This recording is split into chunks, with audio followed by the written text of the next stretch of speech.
नमस्कार, मैं अनीता चौधरी और न्यूज़ अड्डा इंडिया पर आप सभी का स्वागत है। जय भारत, जय हिंद। देखिए, बार बार ये कही जा रही है कि अमेरिकी रिसर्च कंपनी हिडनबर्ग कोई रिसर्च कंपनी नहीं है जिसके अंदर कोई एम्प्लॉय नहीं है।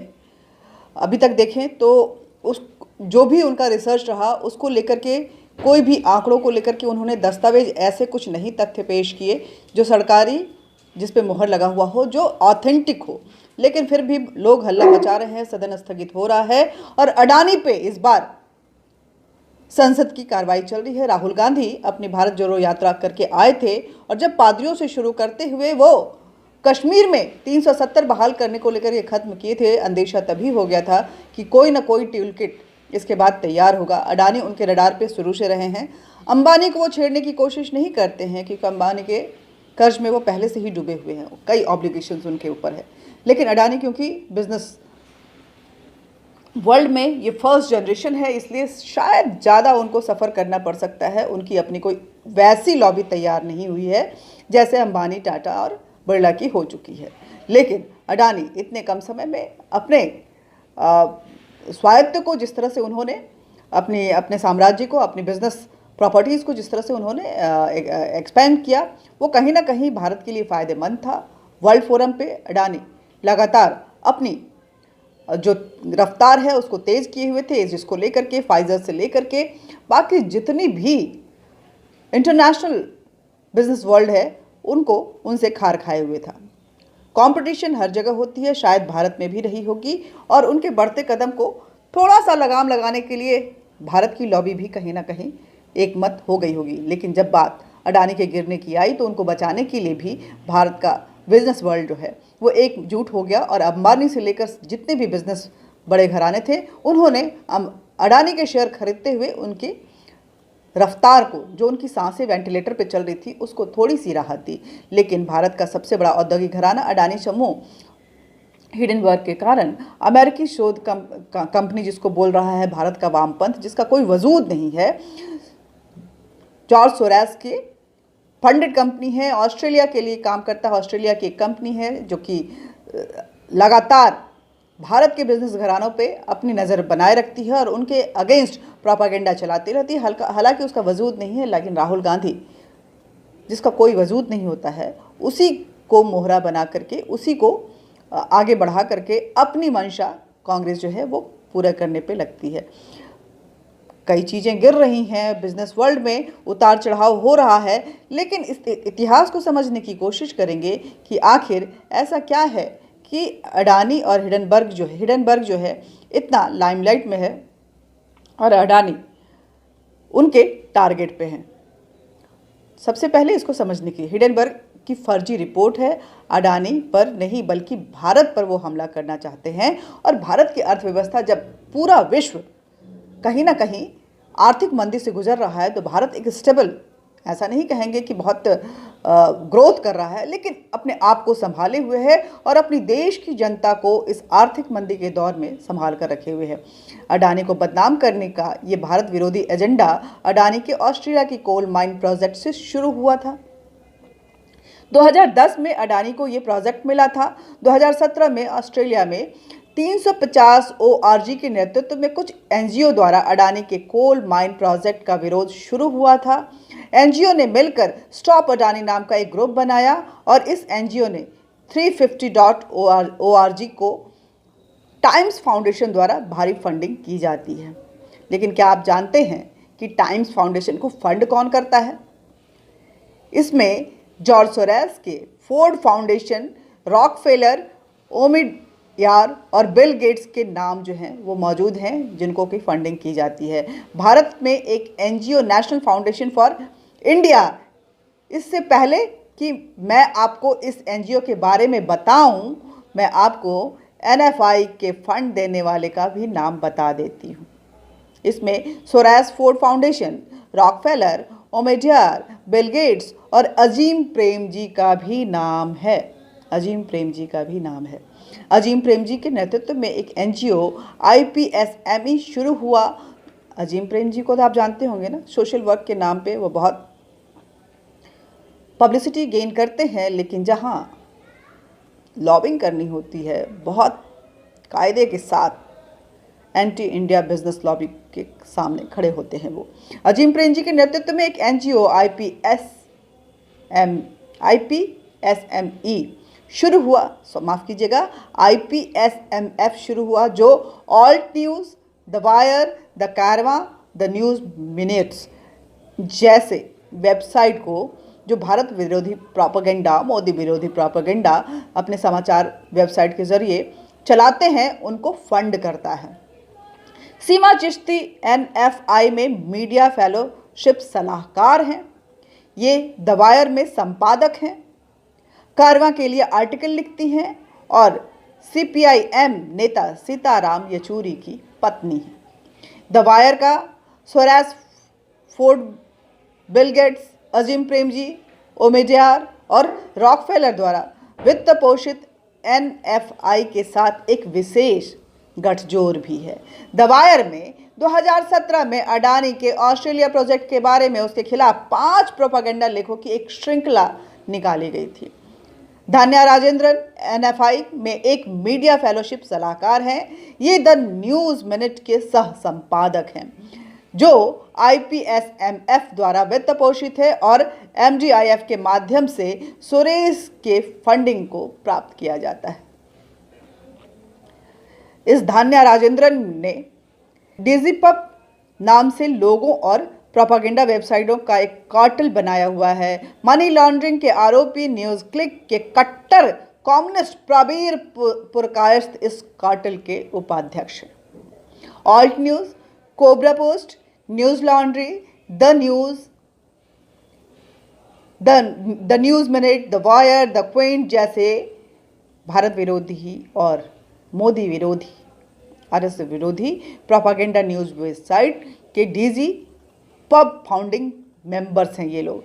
इन लोगों ने अपने प्रोपेगेंडा लेख और ट्वीट के साथ सोशल मीडिया और अपनी वेबसाइटों के माध्यम से अडानी पे हमला शुरू कर दिया है। अजीत अंजुम के बारे में मैं आगे बात करूंगी। अजीत अंजुम, अभिशार, साक्षी जोशी, आलोक जोशी, रवीश कुमार जैसे चाटुकार पत्रकार जो छोटी छोटी बातों पे बिक जाते हैं, उन्होंने डिजिपब कार्टेल के मेंबरशिप लिए हुए हैं।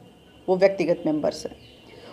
सभी डिजिटल शार्प शूटर हैं जो विदेशी NGO और अपने भारतीय भागीदारों से उन लोगों या संगठनों को टारगेट करने के लिए प्रशिक्षण और धन प्राप्त करते हैं जो राष्ट्रवादी हैं। अडानी को बदनाम करने के लिए अडानी वॉच नाम के एक एक्सक्लूसिव वेबसाइट भी बनाई गई है, जिसे एक Australian NGO Bob brown foundation चला रहा है। ये NGO वेबसाइट पे अडानी से जुड़ी सारी जानकारी पब्लिश करता है, यहाँ तक कि भारत विरोधी वामपंथियों के प्रोपेगेंडा आर्टिकल भी वेबसाइट पे पब्लिश करता है। बॉब ब्राउन फाउंडेशन ने BBC के डॉक्यूमेंट्री को रिट्वीट किया, वही डॉक्यूमेंट्री जो BBC के मोदी को बदनाम करने के लिए प्रोपेगेंडा के तहत बनाया गया था, जिसको भारत में बैन किया हुआ है। यहाँ पे ध्यान देने वाली बात यह है कि बॉब ब्राउन फाउंडेशन कांग्रेस और TMC शासित राज्यों में चल रही है। अडानी के प्रोजेक्ट पर अडानी को टारगेट नहीं कर रहा है। न्यूक्लिक के पत्रकार रवि नायर अडानी वॉच के योगदान करता है। BBF के ट्विटर हैंडल से उनके लगभग हर पोस्ट में को रिट्वीट किया जा रहा है। ये वही नायर हैं जो अडानी समूह के बारे में अनर्गल पोस्ट लिखते हुए आपको हमेशा नजर आएंगे। कथित तौर पर अडानी समूह द्वारा मानहानि के मुकदमे का सामना वो कर रहे हैं। ग्रेटा थैनबर्ग के टूलकिट में भी अडानी और अंबानी को ही टारगेट किया गया था। इन्हीं दोनों ने क्यों टारगेट किया गया, इन्हें टारगेट करके किसको फ़ायदा होगा, ये यहाँ पे समझने वाली बात है। ये एक 5G इंफॉर्मेशन वॉर है। अडानी ने चीन के मुंह से श्रीलंका का पोर्ट छीन लिया, वही पोर्ट जिसका उपयोग चीन भारत के हिंद महासागर को घेरने के लिए करने वाला था। अडानी अंबानी के कई प्रोजेक्ट्स हैं जिसका सीधा संबंध भारत की आर्थिक प्रगति और सुधार से है। ये दोनों दंपति अकेले लाखों लोगों को सीधा रोजगार दे रहे हैं। दूसरे देशों में ये दोनों दंपति चीन और अन्य देशों के दिग्गज कंपनियों को चुनौती दे रहे हैं और ये बात वर्ल्ड बिजनेस लॉबी को बिल्कुल भी पसंद नहीं आ रहा है। और भारत के भी वो बिजनेस लॉबी जो भारत विरोधी होकर के कहीं ना कहीं कांग्रेस के साथ मिलकर एंटी इंडिया प्रोपेगेंडा करके चीन को फ़ायदा पहुंचाने में लगे रहते हैं, सर्विस प्रोवाइडर के नाम पे देश की मैन्युफैक्चरिंग और मेन स्ट्रीम बिजनेस कंपनीज को डैमेज पहुंचाने में लगे रहते हैं, वो लोग भी इसमें शामिल हैं। हिडनबर्ग ने वेल प्लान तरीके से अडानी को टारगेट किया। जब अडानी का एफबीओ आने वाला था, ठीक उसी वक्त एक फर्जी रिपोर्ट प्रकाशित की गई। ये एक शॉर्ट सेलिंग कंपनी है यूएस में। इस पर शॉर्ट सेलिंग करके कई कंपनियों को नुकसान पहुंचाने से लेकर के आपराधिक जांच भी चल रहे हैं। इसका अकाउंट तक यूएस एजेंसियों ने फ्रीज कर रखा है। ऐसे कंपनी जिसकी कोई विश्वसनीयता नहीं है, उस कंपनी जिसकी ऑथेंटिसिटी भी नहीं है, उसकी एक फर्जी रिपोर्ट पर भारत विरोधी तत्व अपने तमंचे लहरा रहे हैं। अजीत अंजुम जैसे लोग नाच नाच के ये बता रहे हैं कि मोदी के अडानी को अब कोई नहीं बचा सकता। देश की अर्थव्यवस्था को कितना झूठा पहुंचा गया, वो इस वक्त में ये पत्रकार कहते हैं अपने आप को। लेकिन आपको बता दूं कि अजीत अंजुम ऐसे पत्रकार हैं जिनका पत्रकारिता से शायद कोई लेना देना, वो हमेशा एक प्रोपागेंडा, एजेंडा, वेंडेटा और दलाली का काम करते रहे हैं, आज भी वही कर रहे हैं। उनको पता है कि विश्व आर्थिक मंदी से गुजर रहा है और इस तरह की खबरें दिखाकर कहीं ना कहीं उपभोक्ता जो है वो परेशान हो सकता है। इस देश के विश्व सेंसेक्स पे इसका असर पड़ सकता है। लेकिन वो चलाए जा रहे हैं किस तरह से मोदी शासित, मोदी विरोधी लोग इस देश का विरोध कर रहे हैं। आप समझने की कोशिश कीजिए, मोदी और अडानी के विरोध के नाम पर पे इस देश के आर्थिक व्यवस्था को किस तरह से डैमेज करने पे ये लोग, ये पत्रकार, सो कॉल्ड पत्रकार तुले हुए हैं, चाहे वो अभिसार हो, चाहे खासकर मैं अजीत अंजुम की बात करूंगी। जिस तरह से इन्होंने गंदी पत्रकारिता के नाम पर गंदी प्रोपेगेंडा जो है वो शाहीन बाग के समय भी और किसान आंदोलन के समय भी चलाया था, आज भी अडानी के समय में देखने को मिला।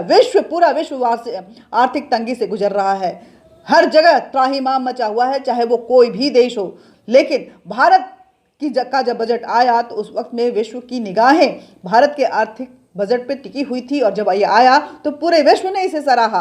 लेकिन ठीक उसके बाद अडानी का ये प्रोपागेंडा ला करके पूरे विश्व में ये मैसेज देने की, खासकर चीन जो इनके आका हैं, उनको मैसेज देने की कोशिश की जा रही है कि भारत बिल्कुल भी स्टेबल नहीं है, ये सारे सुडोइज्म है। लेकिन विश्व जानता है कि भारत की ताकत अभी कितनी सशक्त है, कितना मजबूत है आर्थिक तौर से, मॉरल ग्राउंड पे और विश्व के डिप्लोमेटिक राजनीति पे भारत कि पूरे विश्व को अपने मसले सुलझाने के लिए भारत के पास आना पड़ता है, चाहे वो यूक्रेन हो, चाहे वो रशिया हो, श्रीलंका हो, इंडोनेशिया हो या फिर आज पाकिस्तान भी हो।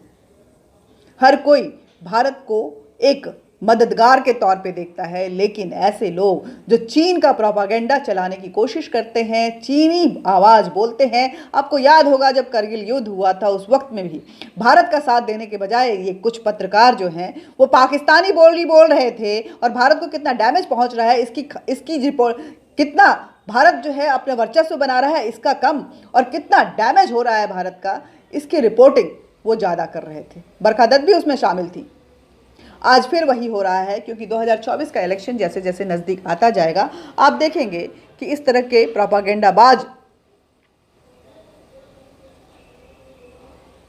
जो पत्रकार हैं, जो एंटी इंडिया तत्व है, जो वामपंथ लॉबी है और कांग्रेस फंडेड जो लॉबी है, वो 2024 तक इस तरह के तांडव करते रहेंगे। लेकिन हमें समझने की ज़रूरत है।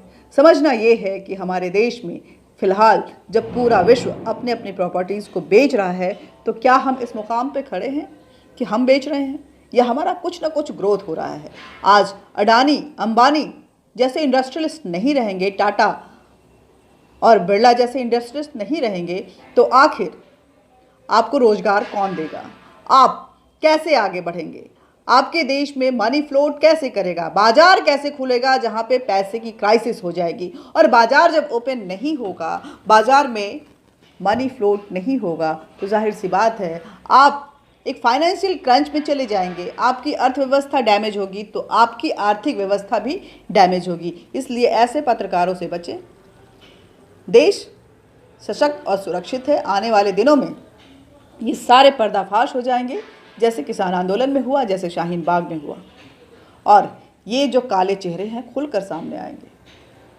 लेकिन तब तक आपको संयम बना के रखना है, अपनी अर्थव्यवस्था पे, अपनी सरकार पे विश्वास करना है, और ऐसे कॉन्स्पायर्ड कंपनी हिडेनबर्ग जैसे जो विदेशों में बैठ के बिना किसी एम्प्लॉय के शोध कर रहा है और उस शोध के बिना पे भारत में हंगामा मच रहा है, ऐसे हंगामे से बचना है।